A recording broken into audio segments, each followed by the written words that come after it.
бо мақсади таъмини амнияти озуқаворӣ ва баланд бардоштани сатҳи некуаҳволии мардум, стратегияи миллии рушди ҷумҳурии Тоҷикистон барои давраи то соли 2030, қонуни ҷумҳурии Тоҷикистон дар бораи амнияти озуқаворӣ ва барномаи таъмини амнияти озуқаворӣ дар ҷумҳурии Тоҷикистон барои солҳои 2019-2024 қабул гардиданд. Ин иқдом барои амалӣ ва муайян кардани самти афзалиятноки сиёсати давлатӣ ки вобаста ба таъмини амнияти иқтисодӣ ки ҷузъи ҷудонашавандаи амнияти миллӣ ба ҳисоб меравад, бо меъёрҳои байналмилалӣ ва дохилӣ равона гардидааст. ҳадаф аз ин матлаб дастгирии давлатӣ доир ба таъмини амнияти озуқаворӣ ва таъмини талаботи аҳолӣ бо озуқа буда, аз ҷониби кишоварзон ва дигар истеҳсолкунандагони маҳсулоти кишоварзӣ сурат мегирад. имрӯз сокинони мамлакат дастуру ҳидоятҳои роҳбарияти давлату ҳукуматро сармашқи кори худ қарор дода, ҷиҳати таъмини амнияти озуқаворӣ тамоми таҷрибаву имкониятҳои мавҷударо ба кор мебаранд. Тоҷикобод ҳамчун ноҳияи кишоварзии Тоҷикистон барои рушди боғпарварӣ, кишоварзӣ ва чорводорӣ обу иқлими мусоид дорад. Сокинони ноҳия аз ин имкониятҳои табиӣ истифода намуда, соле аз як замин 3 то 4 ҳосил мерӯёнанд, ки дар боло бурдани сатҳи некуаҳволии мардум таъсири мусбат мерасонад. боғдорӣ яке аз шуғулҳои асосии сокинони ноҳияи Тоҷикобод ба ҳисоб меравад. Кишоварзон кӯшиш мекунанд, ки ҳар порча замини дар ихтиёр доштаро самаранок истифода баранд, то дар таъмини бозорҳои ҷумҳурӣ ба меваи тару тозаи ватанӣ саҳмгузор бошанд. дар ноҳияи Тоҷикобод 476 гектар боғҳо дар сохтори кишоварзӣ мавҷуд мебошад, ки ҳарсола аз ҳисоби заминҳои талу теппаи бо намии таъмин майдони боғҳо зиёд карда мешавад. ин сол бошад 18 гектар боғҳои нав бунёд гардид ва 6 гектар боғҳои кӯҳна барқарор карда шуданд. ва чӣ хеле мебинед, ин сол ҳосил дар боғҳои ноҳия бениҳоят хуб аст. деҳқонон ва боғдорони ноҳия азм доранд, ки сари вақт беталаф ҳосилот ҷамъоварӣ намуда ва ба бозорҳои пойтахт бурда мардуми пойтахтро бо меваҳои тару тозаи худӣ таъмин намоянд. дар боғҳои ноҳия асосан себҳои крепсон, хубонӣ, нокҳои маҳаллӣ мавҷуданд, ки ба минтақаи мо бисёр мувофиқанд ва ҳосили хуб медиҳанд. ҳамасола аз боғҳои ноҳия дар ҳамаи шаклҳо зиёда аз 5500 тонна себҳо истеҳсол мешаванд, ҷамъоварӣ мекунанд деҳқонон. аз ҳамин ноҳия соҳибкорон омада харида мебаранд ва боз худи деҳқонон низ бурда дар бозорҳои бои пойтахт ба фурӯш мебароранд. занбури асалпарварӣ низ аз соҳаҳои сердаромад маҳсуб мешавад.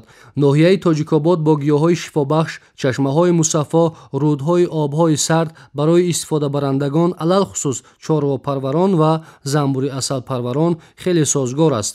фаровонии гулу гиёҳҳои шифобахшу шароити хуби экологии мавзеи ноҳия барои парвариши занбури асал ва истеҳсоли асали аълосифат хеле мусоид мебошад.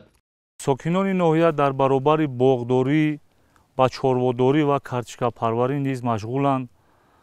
сол то сол шумораи чорво дар ноҳия зиёд шуда истодааст ва мардуми ноҳия ва мардуми берун аз ноҳия низ бозорҳои пойтахт ва дигар ноҳияҳоро бо гӯшт таъмин менамоянд. соҳаи занбурпарварӣ низ дар ноҳия рушд намудааст. имсол шумораи оилаҳои занбур 6381 адад расидаанд.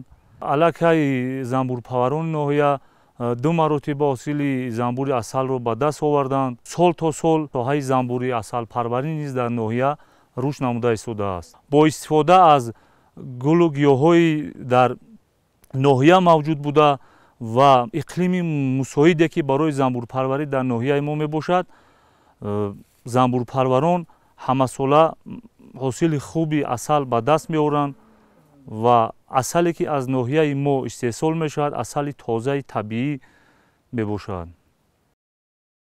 сокинони ноҳияи Тоҷикобод дар ҳавлии худ ва дигар мавзеъҳои барои рушди занбури асалпарварӣ мувофиқ ба парвариши занбури асал машғул мешаванд, ки ин тадбир бешак дар беҳтар гардидани сифати зиндагии онҳо ва таъмини бозорҳои ҷумҳурӣ ба асали тозаи табиӣ мусоидат мекунад. сокини деҳаи ширинчашмаи ноҳияи Тоҷикобод Илҳом Аҳроров дар назди замини назди ҳавлигии худ 10 оила занбури асалро нигоҳубин мекунад, ки аз онҳо ҳамин сол 2 маротиба 60 килои асал гирифтааст. соҳаи занбурпарварӣ қази сару кор дорем. Вақат яке аз соҳаҳои сердаромад мебошад, ки هم برای خدمت هم برای انا میگیریم و بعد ما با بازار برده میفروشیم. هم زندگی را پیش میبریم در حساب همین زنبور پروری.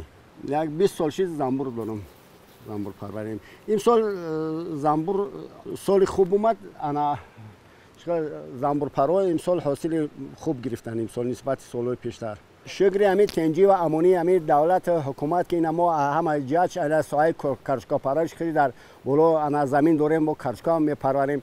50 سوتیق زمین انا کرچکا کوردگیم. بغیر از این با اینا گومول داریم در خوجگیمو با ساحه زنبور پروری است که اصل استحصال میکنیم با برای خودمون برای بازار دا میبریم میفروشیم برای زندگی را پیش بردن. عبدالله و مولوی نیز در حولی خانه خود 2 اویل زنبوری اصل را نگاهبین میکند. همان گونه که میبینید هر سری وقت به نگاهبینی اویله های زنبوری اصل رسیدگی میکند تا حاصل فراوان به دست آورد. سال نخست است که او به این کار مشغول است، اما نیت دارد شماره اویله ها را با مرور وقت و تجربه گرفتن زیاد نماید. زنبوری اصل پروران ناحیه تاجیک‌آباد اصل جمع آورده خود را هم خود همراه اویله استعمال میکنند و هم به بازارهای جمهوری پیشنهاد مینمایند. عبدالله و مولوی زمین نزد حولگی خود را نیز خیلی ثمرناک استفاده میبرد. او همگی در 4 سوتیق زمین نزد حولگی خود کارتوشکا، آفتابپرست، بادرینگ، پامیدور، قلنفور، سیبونок، گلهای آرایشی و دیگر نوهای زراعت و درختان را کشت و پرورش کرده است. طور مشاهده میکنید حولی او از زحمت پیوسته به یک گوشه خیلی زیبا و دلارا تبدیل یافته است. سبزی نیز یکی از محصولات نیاز اولیه مردم به حساب می رود. در ناحیه تاجیک‌آباد کشت و پرورش آن به طور وسیع به راه مانده شده است. عبدالحی جمعیف از جمله آن کشاورزان است که امسال در زمین نزد حولگی خود سبزی کشت کرده. طوری که مشاهده میکنید از آن حاصل فراوان به دست آمده است.